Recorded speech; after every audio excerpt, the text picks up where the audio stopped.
Welcome to JH. Today we are examining the Sofyre mouse repellent, a product I recently discovered and wanted to evaluate. These small pouches supposedly offer a quick and safe way to deter rodents like mice and squirrels using peppermint-based essential oils.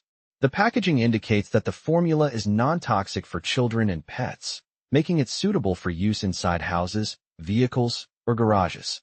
Additionally, the manufacturer claims these pouches are weather-resistant and remain effective for several months.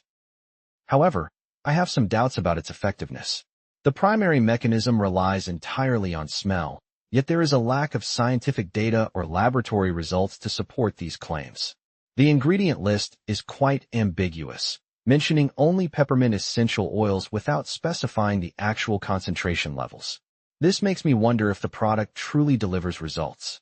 Furthermore, many online testimonials appear questionable, featuring potentially exaggerated success stories. Finding legitimate contact information for the company is also difficult.